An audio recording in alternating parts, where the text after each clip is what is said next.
Yo, bonjour à tous, j'espère que vous allez bien. Donc aujourd'hui, on se retrouve pour une nouvelle vidéo sur une autre édition limitée, puisque c'était sur à peu près le même avion, mais pas sur la même décoration. Donc ce sont des éditions limitées de Great Wall Hobbies qui sont excellentes, mais là c'était à peu près les premières versions. Donc vous allez voir que niveau notice de montage, c'est un peu cafouillis.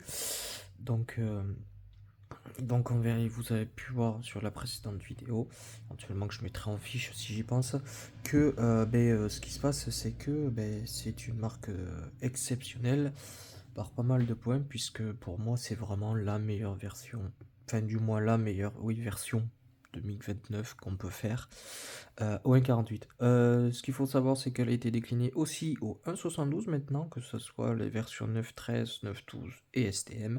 Il n'y a pas encore eu PG de mémoire, même si avec le SMT, le SMT, oui, effectivement, on peut effectivement décliner ça en version UPG, qui est une version spéciale indienne. Donc voilà. Donc là, le kit est exactement le même. Ce truc qui change, c'est effectivement les décalques. Mais je voulais la faire parce que c'est quand même assez rare de voir des avions nord-coréens. Puisque là, c'est une édition limitée avec, euh, avec un MiG-29 913, comme l'autre, mais nord-coréen. Alors, les boîtes sont quand même assez simples, assez sobres, mine de rien. Mais elles font vraiment le taf. Donc, elles sont quand même plutôt jolies. Donc, voilà un peu le contenu du coup de la boîte vite fait. Voilà. Donc on va aller quand même assez rapidement au niveau des grappes, puisque effectivement c'est pareil pour que la version de l'Ukraine. Voilà, donc comme on peut le voir, hein, c'est extrêmement bien. Alors c'est le troisième que je monterai, puisque j'avais déjà monté un russe en SMT. Et là, il me faut une marque, il me manque du coup l'Ukrainien attaqué et celui-là. Donc je pense que je vais faire comme avec les F5C, ça sera monté à deux. J'aurai des montages en parallèle. Comme ça, ça sera beaucoup plus simple. Donc moteur et réservoir aussi. Bon après, il n'y a plus qu'à éventuellement à améliorer si besoin, parce que effectivement c'est un peu les reliefs un peu spécial, mais ce n'est rien. Il y a déjà une excellente base de travail au niveau du moteur, sachant que le moteur, on peut effectivement le laisser vraiment à l'air libre, vu qu'il y a une option pour ça. Ça, c'est quand même plutôt cool. La base de travail est excellente. Les missiles, alors certains bien, d'autres pas. Moi, ça me gêne pas du tout le fait qu'ils soient comme ça. Faut juste améliorer, que la marque améliore effectivement avec les lignes de moulage, mais franchement, je préfère limite comme ça au moins, ça évite d'avoir les angles un peu de travers et que les missiles sautent de travers. On continue, donc là on est sur certaines parties du train, des puits de train, et là le petit tableau de bord, qui sont fournis en décalque et surtout séparés, donc ça c'est quand même plutôt cool, ce qui évite d'avoir un film qui passe un peu partout et qui fasse un peu quelque chose d'assez disgracieux. Voilà. Je pense quand même faire un jour le SMT. Je pense que je prendrai aussi certaines versions en édition limitée sur le Sukhoi 27, enfin du moins les J11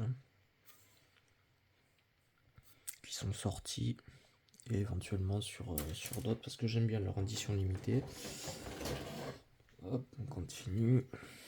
Bon là, ça sera une vidéo quand même assez rapide. Voilà, puisque la maquette a déjà. C'est surtout au niveau de la notice que ça va un peu changer. Voilà. Après, la gravure, elle est très bien. Donc là, soit on fait avec les trucs, enfin avec les imports 60. Donc là, faudra faire quand même les trous.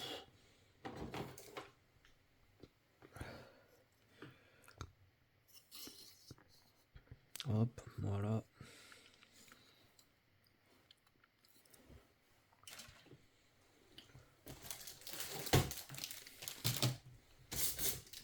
Ça, je les enlève pas, on le voit quand même, les points d'import.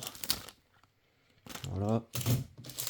La partie justement qui permet de laisser le moteur à l'air. La partie des lanceleurs, certaines pièces aussi. Voilà.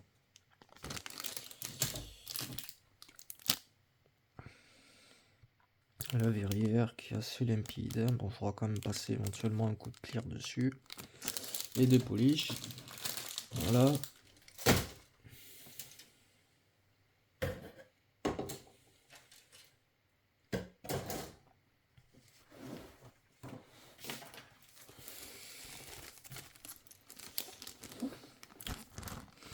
Les décals.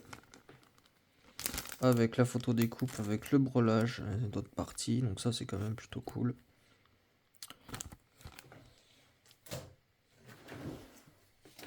On attaque ensuite la notice de montage. Alors là, c'est du Muster Color. En termes de peinture. Bon, après, vu qu'il y a marqué les RML et tout, certaines qui sont uniquement chez certaines marques, se fait automatiquement.